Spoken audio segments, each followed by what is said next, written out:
Welcome, everybody, to the second attempt at the Better Brains for Babies webinar on Autism Spectrum Disorder.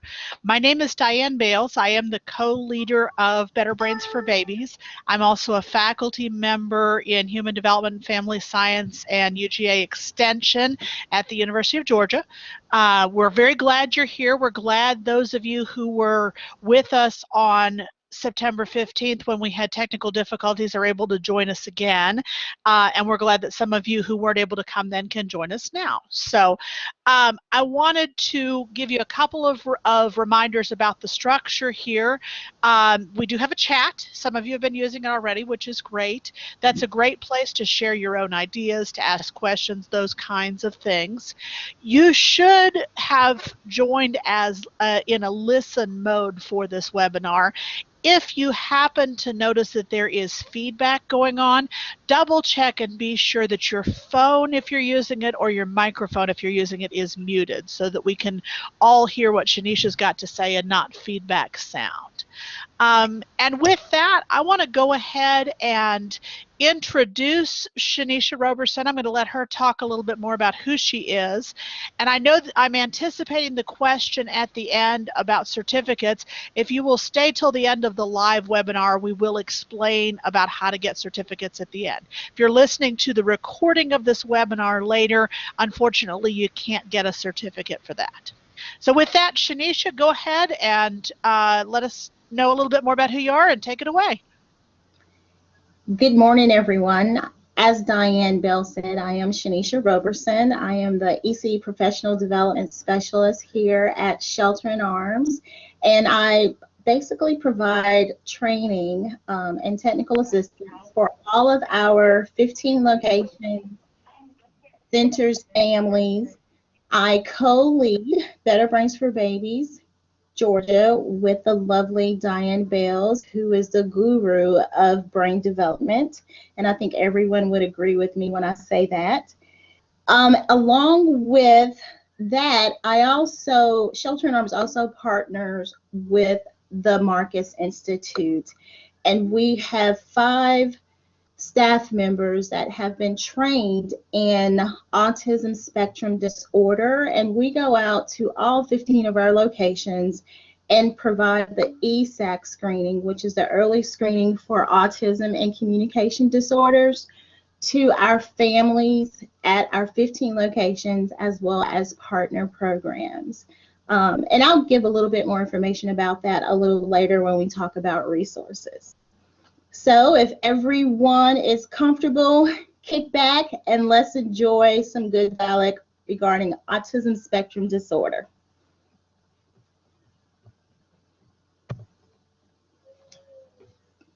Today we're going to look at 3 areas, and those 3 areas are going to be what autism spectrum disorder is. We're going to look at some of the references of ASD and the prevalence of ASD, as well as we're going to look into the neurological basis of autism, what's happening in the brain. We're going to look at also some of the genetics and biological basis of autism, as well as, lastly, looking at all the importance about early detection and how families can be helped and how we can provide resources to them, because I did input a couple of slides regarding resources, because I do know when we had issues before that there was some feedback wanting resources to share with family child care providers, teachers, and families.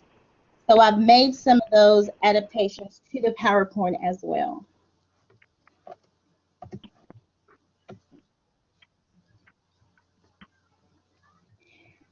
In a pediatric practice with, we'll just say, 1,000 children, how many would you expect to have autism spectrum disorder? Would you say that it was 9, 21, or 15? And you can type your response in because I'm able to see those.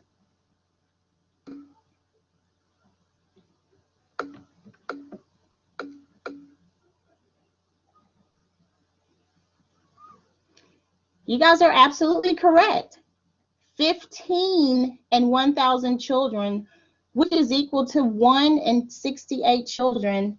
And because there are far more boys than girls with autism, it affects 1 in 42 boys. We're going to find out as we're having conversation that parents will have a lot of questions about why the prevalence of autism is increasing and what causes autism. And those are some of the things that we're going to discuss here today on this webinar. We also look at the importance for what you can do as professionals in this field. And the most effective thing that each one of you can do is to stay current on resources so that you can share the most up-to-date information to all of the families that you work with, co-workers, or even those that you are providing training to.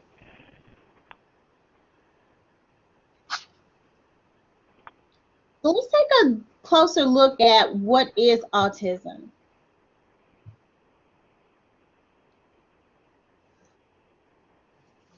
Autism is a neurodevelopmental disorder defined by persistent deficiency in social communication and social interaction, accompanied by restricted, repetitive patterns of behavior, interests, or activities.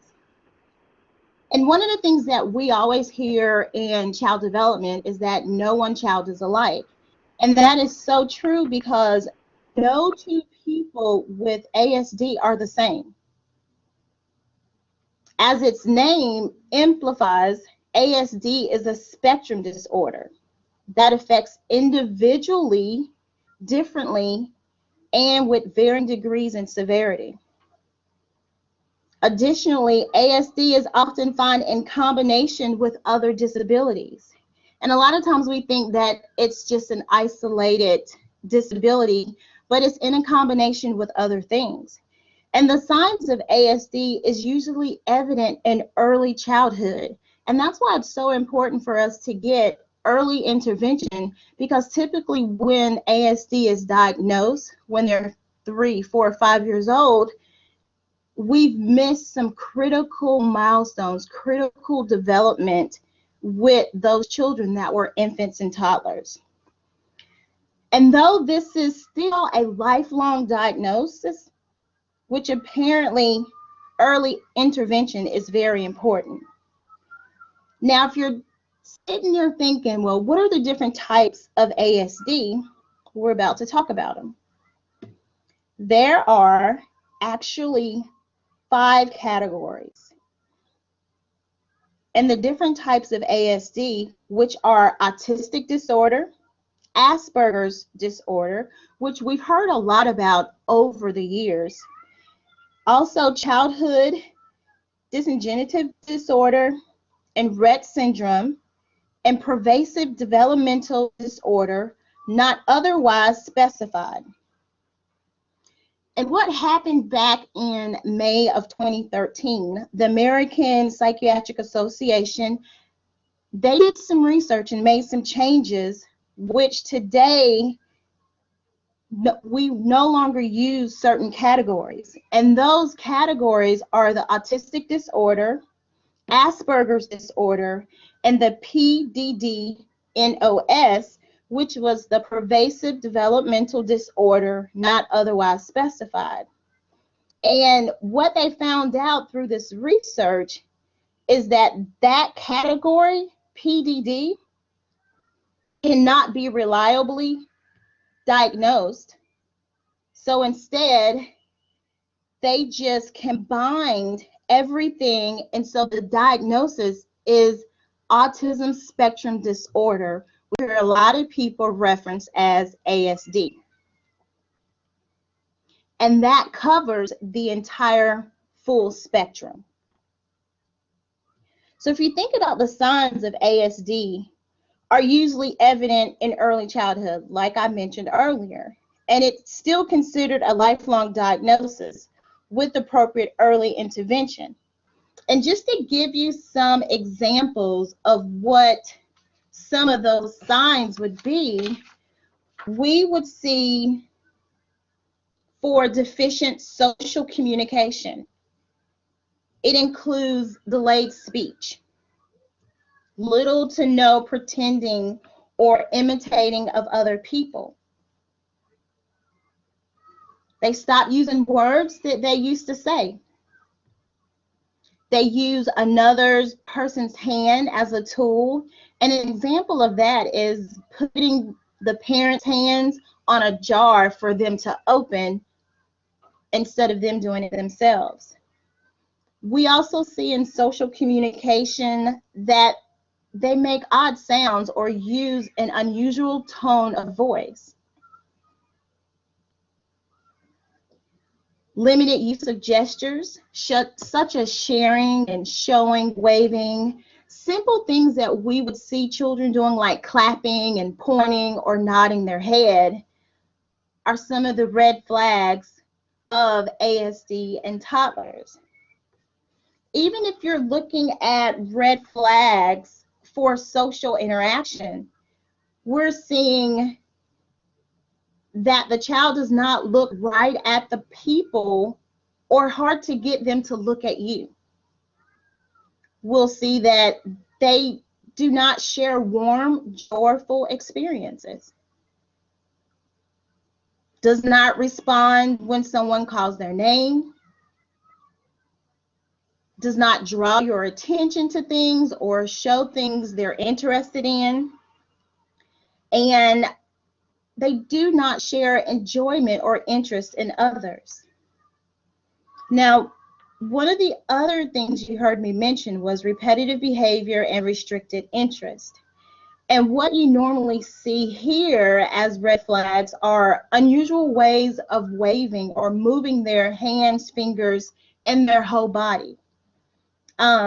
We see rituals such as lining objects up or repeating things over and over and over again. We also see that they're very focused on or attached to unusual things. And when I talk about unusual things, I'm talking about stripes on a cloth or a wooden spoon, rocks, vents, or even door stops. We also see excessive interest in particular objects, actions, or activities, and these things interfere with social interaction. And you notice the over and under reaction to certain sounds, textures, and other sensory input.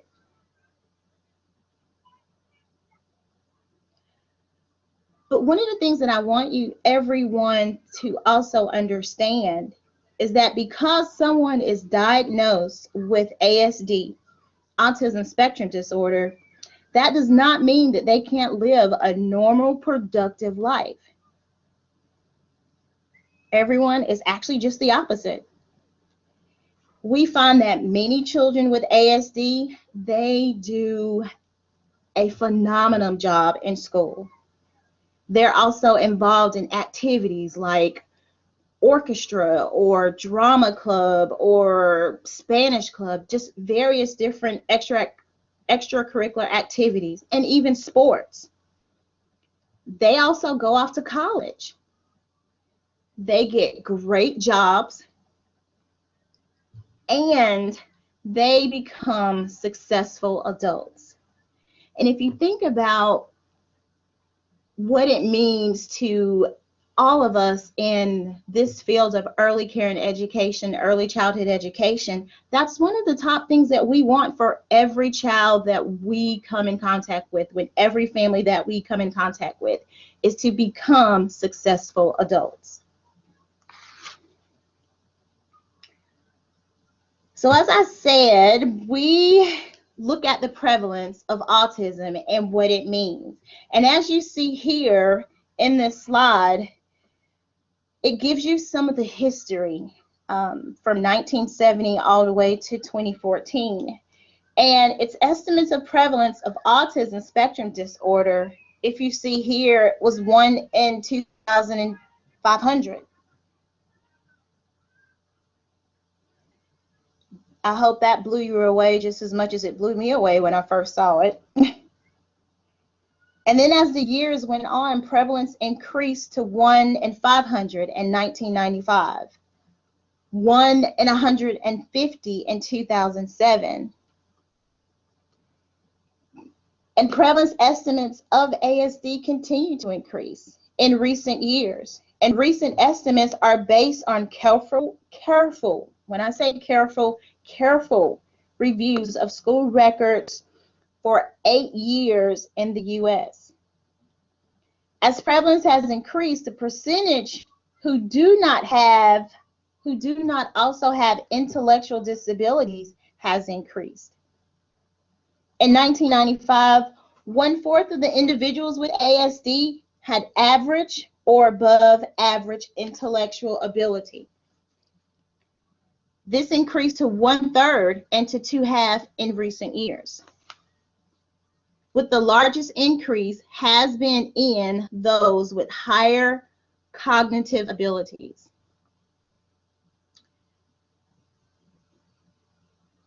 And if you look at the very top up here, you'll see Korea. And there was a study that was done in Korea, and it was based on the screening, a total population sample comprehensive assessment of screen positives. And it reported prevalence estimates of 1 in 38 children. 2/3 of this sample were mainstream and have gone undiagnosed.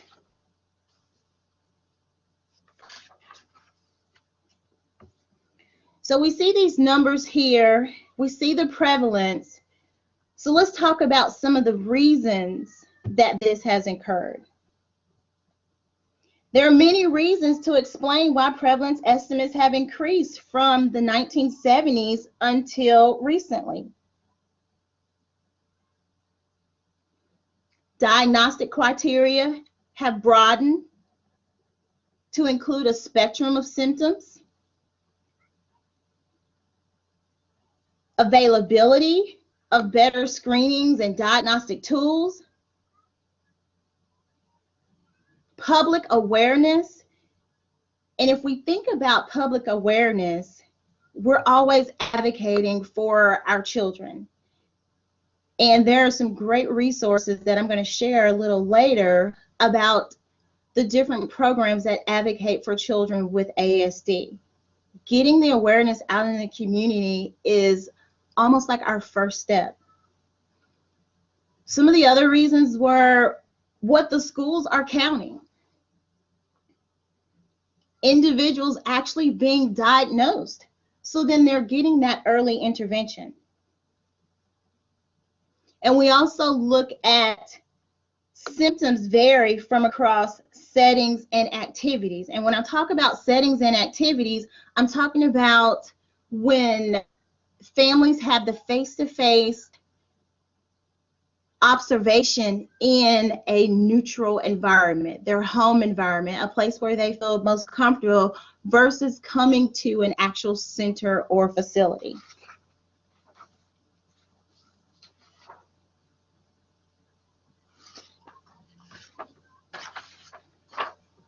So let's look at how we are diagnosing autism.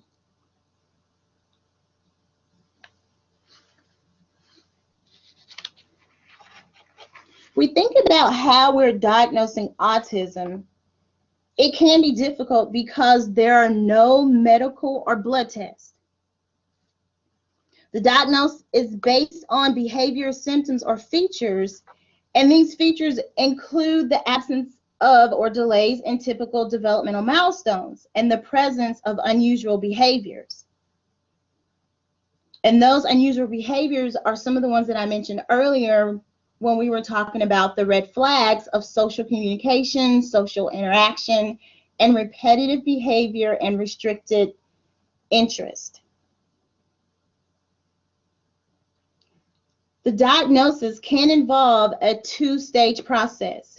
And the 2 stages, we talk about the first stage, which is screening. The screening is usually done by a doctor at the well child visit. So that's why it's so important for families and medical doctors to have a strong relationship and communication. And the medical doctors, they're using validated screening checklists that parents fill out. And once that screening has been completed and they've identified some of the red flags, it moves on to the second stage. And that's more of a comprehensive diagnostic evaluation. And when that takes place, we're normally conducting that in a multidisciplinary team that gathers information from interviewings and structured observations. Structured observations where they're telling families, caregivers, to perform certain tasks, engage in interaction and play with the child, some type of social communication, reading of a book, interacting or playing with a toy. It could involve mealtime. And the thing that we have to think about is that early detection means early access to interventions. An experienced professional can make a diagnosis of ASD as early as 18 to 24 months of care, but often, as we all know, ASD is not diagnosed until age 3 to 5, and sometimes even later. And that's a huge issue because this is after the window of opportunity for very early intervention. The American Academy of Pediatrics recommends that all children be screened for ASD at 18 to 24 months of age. So now let's take a deeper dive with our brain and what's happening when it comes to the development.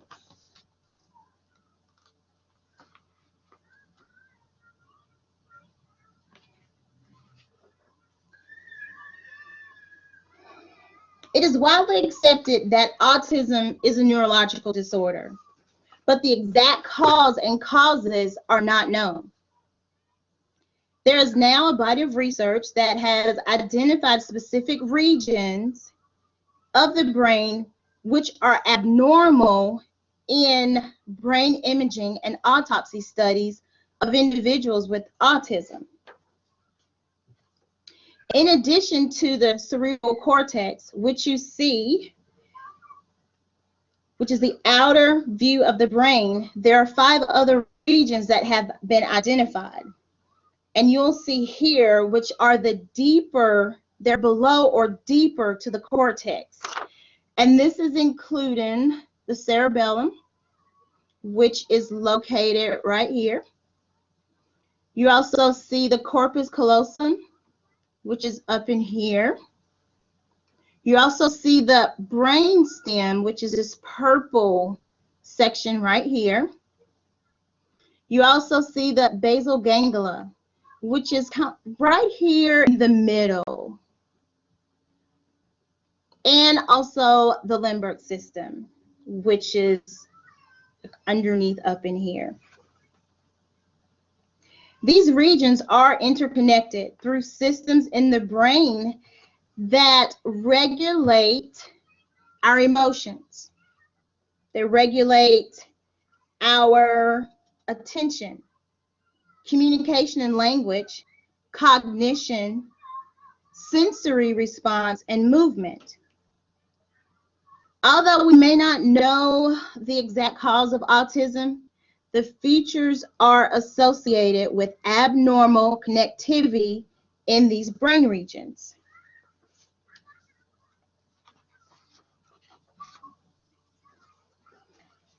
Recent brain imaging research has also shown an abnormal increase in brain volume. And in the first few years of life, in some children with autism, discovering that the genetic, cellular, and molecular mechanism underlining this brain overgrowth is the focus of a lot of the current research that is out there. So you heard me mention brain overgrowth. And there are 5 basic processes that make up our brain development. And many of these processes begin before birth. This is happening in the prenatal period. And most are not complete until late adolescence. We're finding evidence of early brain growth in children with autism spectrum disorder, suggesting that the pruning process is not developing properly. And just to kind of give you an understanding of pruning and what it is, pruning is one of the 5 processes that make up our brain development. And pruning is the process of weeding out unnecessary connections and strengthening the important ones based on children's experience, based on adolescent experiences, and even adult experience. Some of the pruning begins very early in development, but the most rapid pruning happens between about age 3 and age 16. And different areas of the brain undergoing pruning during different sensitive periods. So brain volume is thought to be normal at birth in most children with ASD. But based on having average head circumference at birth, head circumference is actually a good indicator of a brain size up to age 2 years old. The studies of the head circumference indicate that the abnormal acceleration of brain growth based on group averages of birth to 2 years of age from medical records review are prospective studies. And with using MRIs, it indicated accelerated brain volume between the ages of 1 and 4 years of age. And then brain volume declines over childhood, and it reaches an average level in adolescents and in adults with ASD.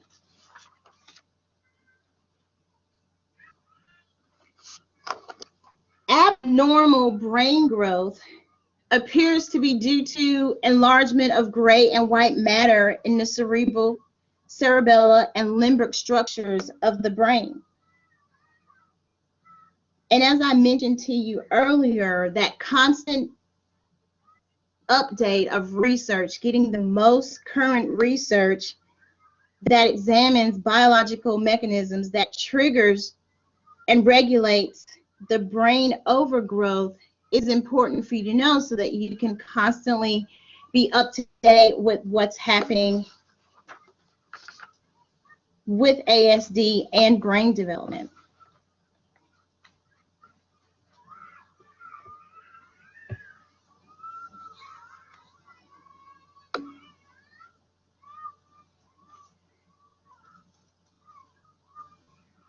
Genetics and environment. What research is telling us is that the genetics play a primary role in the cause of autism. We know this because there have been twin studies that have been done that have shown in one identical twin that has autism, the other usually has it as well. Siblings are at a higher risk for not only autism, but also for other developmental delays. There are far more boys that are affected. 4 out of 5 children with autism are males. We also understand that the features of autism are associated with multiple genes. Only some have been identified. Some of these genes have been found to run in the families while others do not. And there are possible environmental factors may also play a casual role in autism that are currently being studied. The most important emphasis in current research is ongoing and genome-environmental interactions. Research suggests that many different genes contribute a small amount of risk. and interact with other genes and environmental factors to trigger the unfolding of clinical features.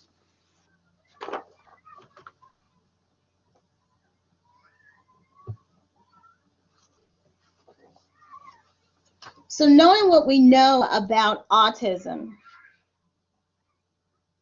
we also know that it's important for us to have early intervention. Early intervention helps support families.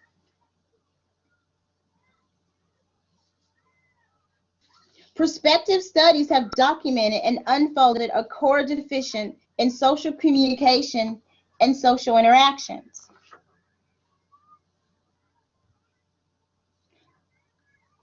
Autism can interfere with learning and development.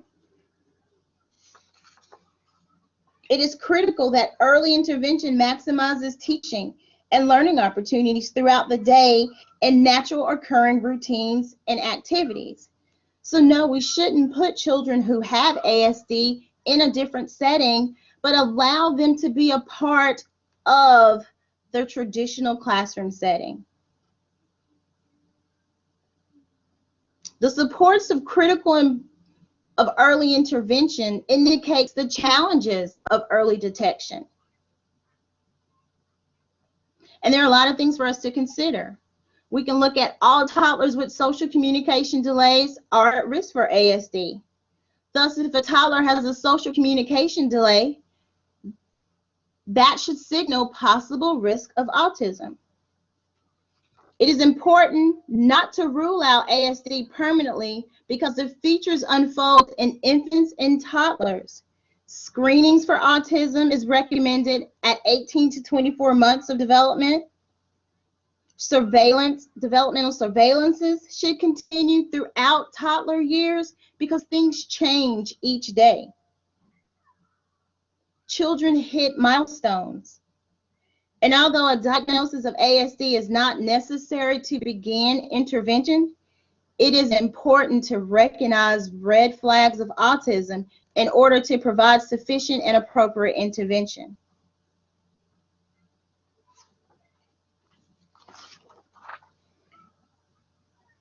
In our first webinar, there were questions about families and there were questions about teachers and how do we educate our families, how do we empower teachers, and what tools can we give them to help work with children who have ASD. And one of the things that we have to remember are that families play a critical role in both empowering early detection of ASD and improving children's outcome. The more comfortable you or that parent or that teacher become with knowledge about features and causes of autism, the better equipped they're going to be for that child, the better equipped they're going to be for supporting those families. It is normal for families to want to know why their child has autism. Information is empowering. Information allows families to help move forward to improve their child's outcome, to mobilize resources, and to feel competent, and importantly, to be hopeful. Early intervention supports families. Delays in communication and language development are often some of the first signs of developmental problems in young children. When we identify a lot of these concerns in communication and language, we encourage families to seek intervention as soon as possible. Early diagnosis and treatment for development delays increase the chances of improving rather than simply just sitting back and waiting it out. And that's what we want everyone to stop doing. Don't just sit back and wait it out. And treating problems later, because later is not always good. What's the best is earlier is better. Treating communication and language difficulties early can prevent potential problems with behavior, learning, reading, and social interaction. And with the research that we know about with brain development, it reminds us earlier is better. Even when teaching young children, most of the major brain structures are mature, and it becomes more difficult to make significant changes in a child's growth and development. When we talk about early intervention and what it can do for families, it can provide resources and support and information. Working together with a provider, working together with someone in the community, with Babies Can't Wait, working with a Better Brains for Babies educator, working with their medical home, with trained professionals in early childhood enables parents to feel confident that they're facilitating their child's communication development.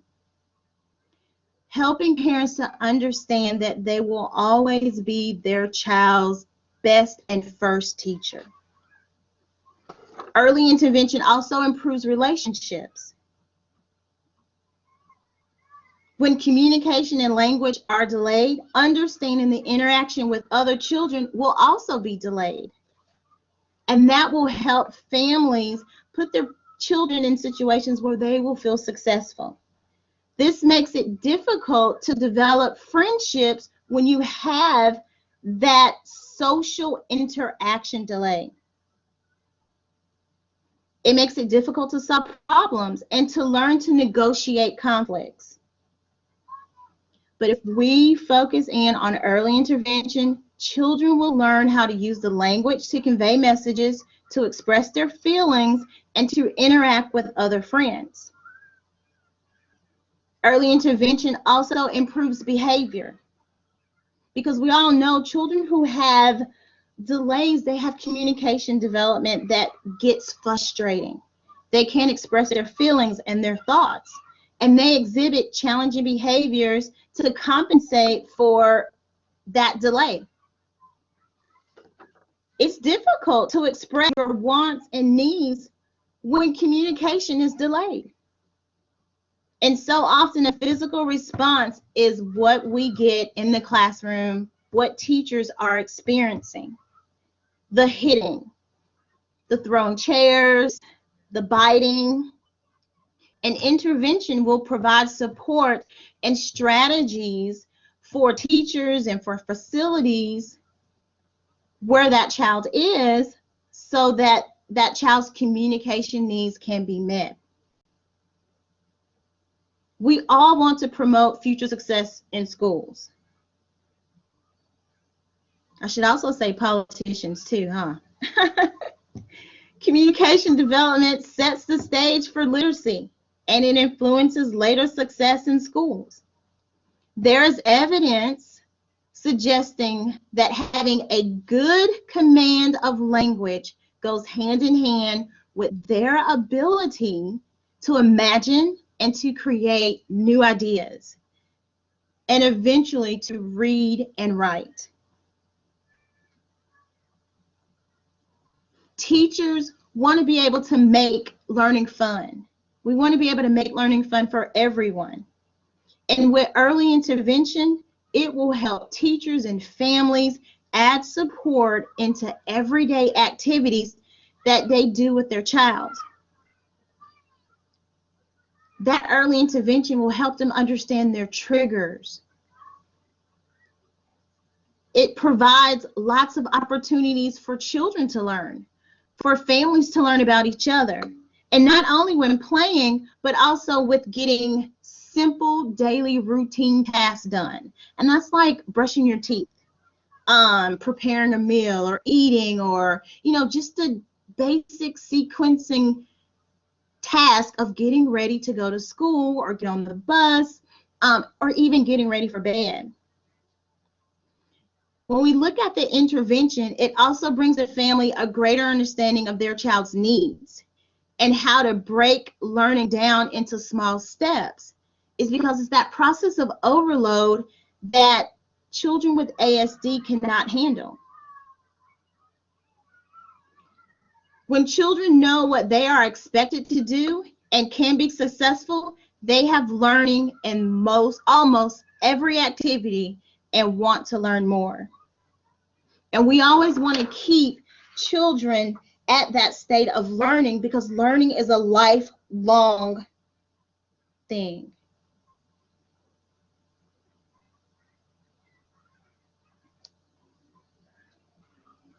We want to be able to offer referrals.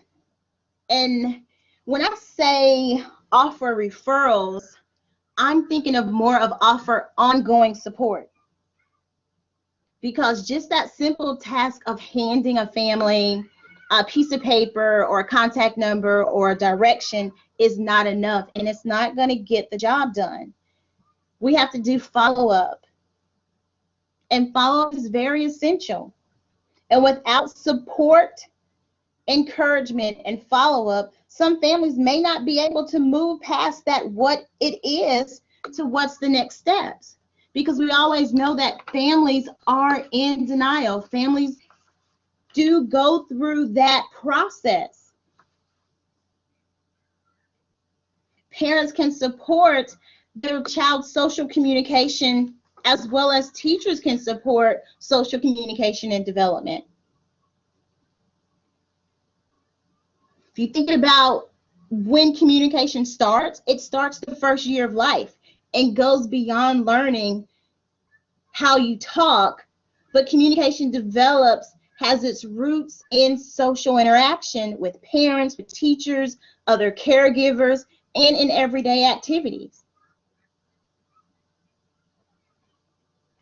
If you think about how children learn, they learn through play. Children's growth and social communication is important for children to connect with that parent, that caregiver, to learn language and play concepts, and to set the stage for learning to read and future success in school.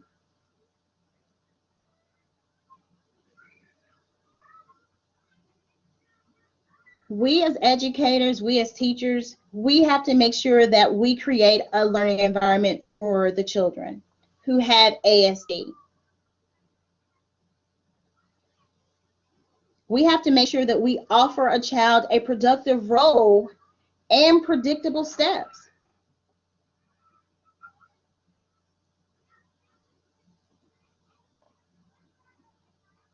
We got to talk about what your child or what that child is learning, what that child is experiencing. We got to have balance. We got to make our messages clear. We also have to model gestures and words and actions, extend the activities and words, and expect more as your child grows, but not set unrealistic expectations for the children. As you see here in this on this PowerPoint, this slide are various different web resources. And it's essential to provide parents with information to get them started. Today's parents are really involved in technology. Everybody has a smartphone, everybody has a tablet, everybody has access to the computer or internet, and families will spend more time in the technology than actually a hard piece of paper. So sharing these web resources are essential to provide parents with information to help them get started. This one right here, First Words Project, that's the one that Shelter in Arms work with in conjunctions with the Marcus Institute. And we have 5 community providers that provide the ESAC. And what the ESAC is the early screening for autism and communication disorders to families. And what we've done is taking our 15 programs along with our Early Head Start Collaborative Partnership centers, and went in and screened children as young as 8 months to 21 months to identify any language delays or signs for autism. And one of the awesome things about the ESAC, it is a smart technology, and parents are responding to 30 questions. It's kind of like that, the screening part of it. And it gives you instant feedback right then, recommendations on what you can do.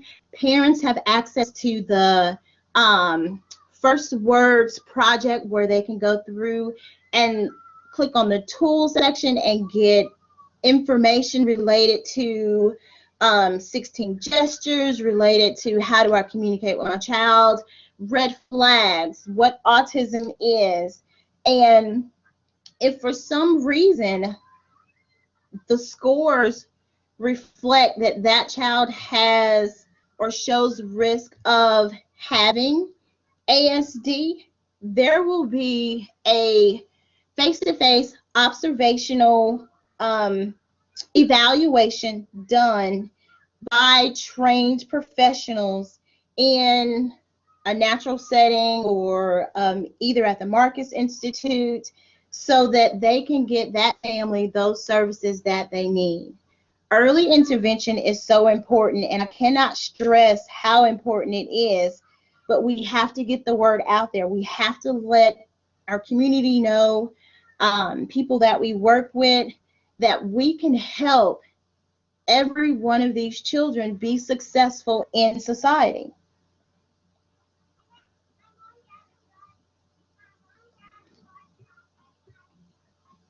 Autism Speaks is another web resource, and one of its goals is to change the future for all who struggles with autism spectrum disorder. And they have, they bring the autism community together, and they voice and advocate globally with health crisis and risk, working together to definitely find the missing pieces.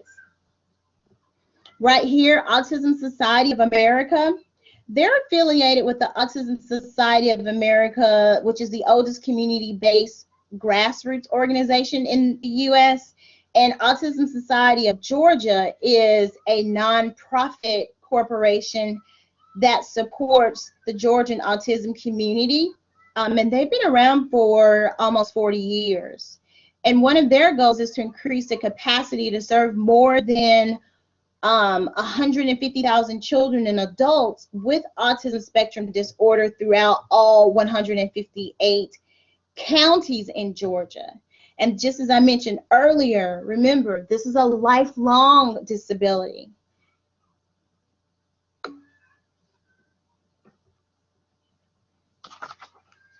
So you can share these websites with families, with teachers, with providers, and it can help broaden their understanding. It can help provide information, articles, and flyers that they can hand to families, or use in their own training, maybe when they're doing a parent open house, just to share what's happening in our community, to share what's happening with children ages birth to 5.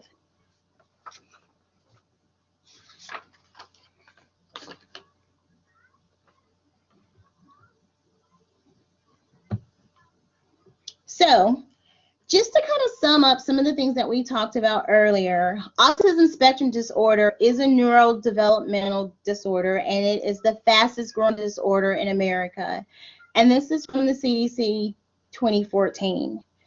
You know, we highly encourage and recognizing the role of early detection as the key component to enhance a child's potential, which means that early access to interventions to all of these diagnosed to lead to productive, inclusive, and fulfilling lives.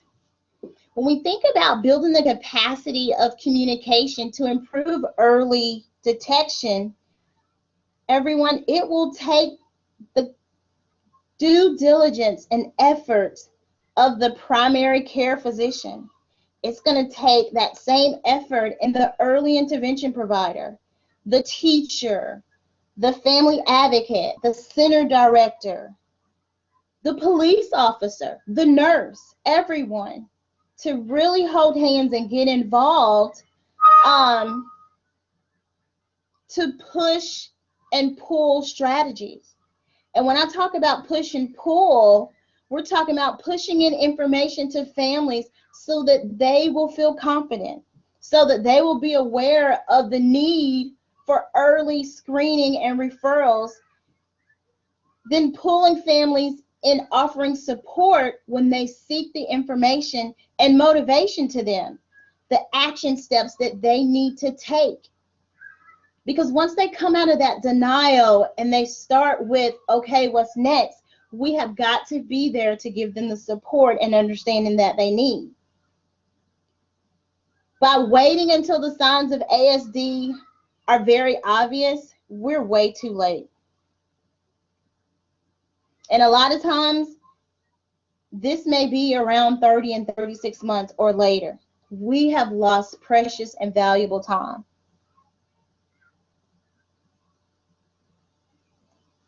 It's through partnership,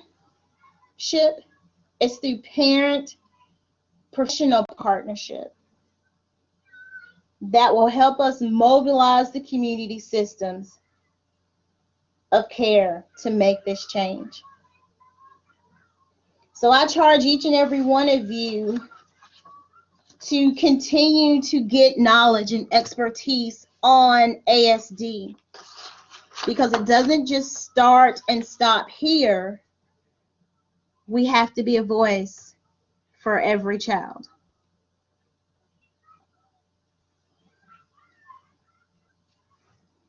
At this time, I have ended the session, and I've saw some of the questions that were coming over. And Shanisha, I've been tracking questions as well, okay. so okay. I'll be glad to kind of help feed them to you. Awesome. The first question that came through when you were talking about incidence and diagnosis, do you have any sense of whether autism incidence is actually increasing, or is it just an increase in diagnosing what was always there? Diagnosing what was already there, which means that we're getting the word out, but we have to continue to get the word out even more. Okay, great. There was a question about you talked about reduced pruning. Does reduced pruning lead to sensory overload for kids with ASD? Well, as we know with pruning, they are weeding out all of the the information that they're no longer using. And this can happen early in development. With that question, tell me that question one more time, because I was about to go somewhere else. The question is, does reduced pruning in kids with ASD lead to sensory overload? Can you hear me? Say that again, you're breaking up, I'm sorry. Does reduced pruning in kids with ASD lead to sensory overload? Did you say, does reduced pruning in children with ASD result in sensory overload? Because you're breaking up. Okay. Yes, that's what I said.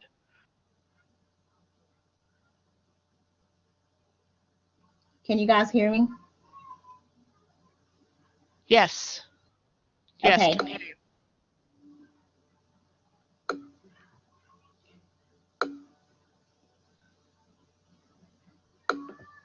With a child's experience, I feel like I'm going in and out. Did y'all hear like a long pause? I heard some static coming on.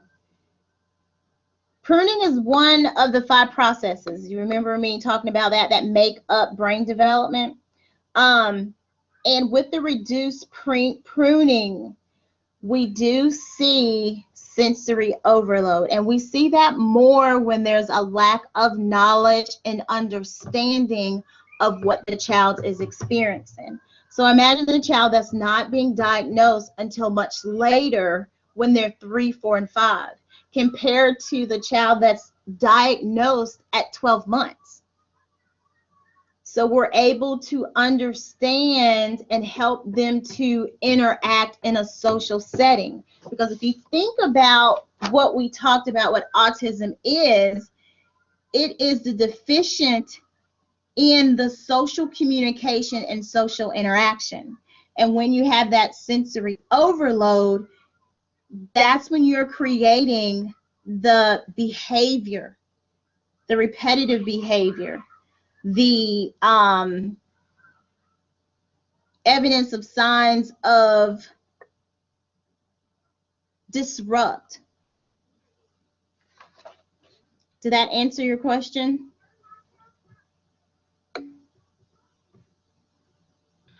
I don't remember who asked this question. Did it answer what you wanted to know?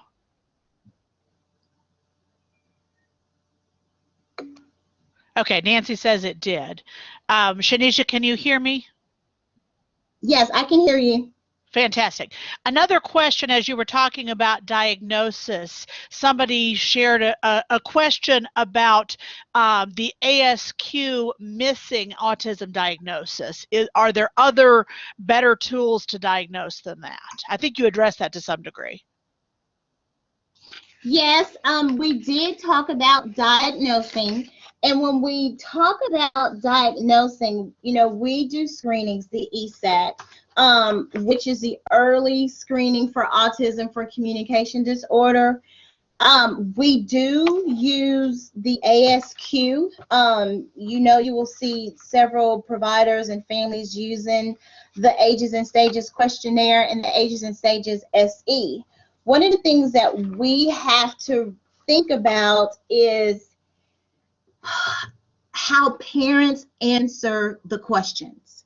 If you think about completing the ASQ, ASQSE, parents are answering those questions, but it's more of, oh yeah, my child does that. Oh yeah, he can do that.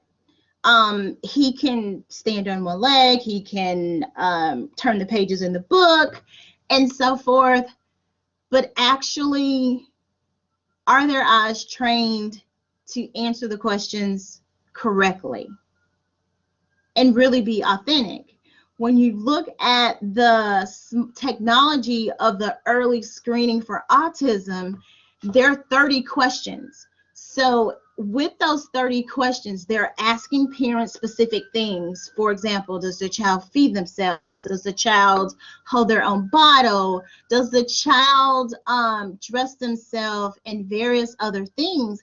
But when a parent answers one question in one way, it will trigger the prompt of another question. Does that make sense to you? And then what happens is they will continue to pull these questions to get to a more definitive response if that child has any high risk factors for language delay and autism. Because one of the things I will definitely tell each of you, until you go through some type of intense training, when you're watching the videos and they're breaking everything down the way the Marcus Institute and Florida State took several of us at Shelter in Arms, you would generally think, I would not have ever identified this child as having autism. I would be thinking he is a typical developing child. But those videos were a huge eye-opener because it really defined certain characteristics of repetitive behavior and restricted interest, where to us it was like, oh, they're just not interested in it. But it's not until they break it down and you have that focal observation that you're able to identify those characteristics where there are red flags. And one of the examples I will share with each of you when I was getting the training and watching the videos were the way a child with autism was interacting with his parent, and he was laughing, he got very excited, and you looked at the stiffness of his fingers and his joints. Well, if I would have saw that at McDonald's, Chuck E. Cheese, anywhere, I would have not looked at that was a characteristic of one of the things that identifies or is a red flag for a child that possibly may have ASD. And so it was a true eye-opener. Even when you think about children that are not joyful in expressions, or they don't share warm feedback or gestures, you would just think, well, you know what, that child just doesn't want to be bothered right now.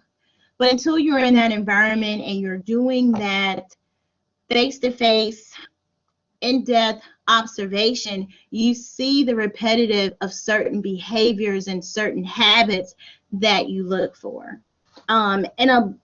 When we think about even parents that are in denial, or they get that first diagnosis of the child has ASD, and they go through that experience, and that whole time, next steps is not what's on their mind. They're like, no, this is not right. This is not true. This is normal. My child does this all the time. But until they get the proper education, the proper resources, and even a primary care provider that's sensitive to what they're experiencing, it's not until then that they actually change their way of thought or their thinking to better help meet the needs of that child. We have a couple more questions, Shanisha. Georgianne asked, do you feel that social skills need to be explicitly taught? Yeah, I need some social skills taught too. I wouldn't say just individually, because when you think about social communication, you have to look at, and like when we think about teaching in the classroom, we look at all areas of development for that child: physical, social, emotional, language, everything. And social communication can take place in a small group activity, a flop and do. It can take place in outdoor playtime. It can also take place with reading a book, but also helping every child when it comes to supporting their social communication, not just the child with ASD, because we don't want to ever be in a situation where we are focusing in only on one child when they're in a group setting.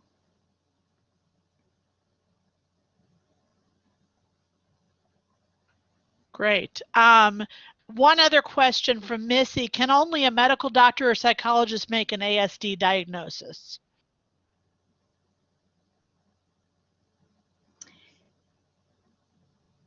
Those that make the diagnosis for ASD are medically trained, as well as they have the supporting documentation and the referrals to go forward.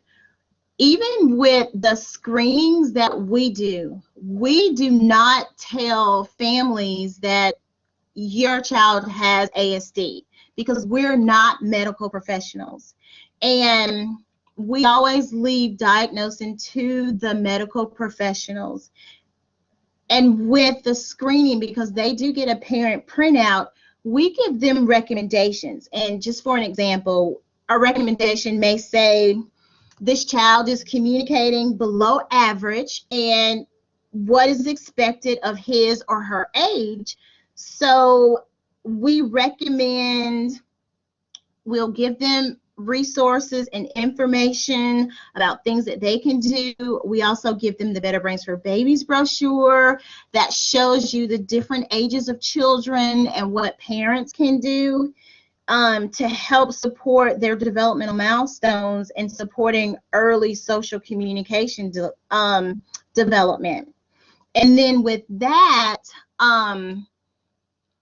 it's logged into a database. And for us, Florida State, they're able to see this and they take the next steps. And it will also tell us, another example could be to follow up in the next 3 to 6 months, because like I said earlier, you know, children change. No child that has ASD is alike. It varies. So we need to make sure that we are giving them the right information, but also letting the appropriate medical doctors and medical personnel that official diagnosis. We would say, even in the education field, we would say we see red flags of signs of A, B, and C. But it's not until you get the proper medical diagnosis that supports it. All right.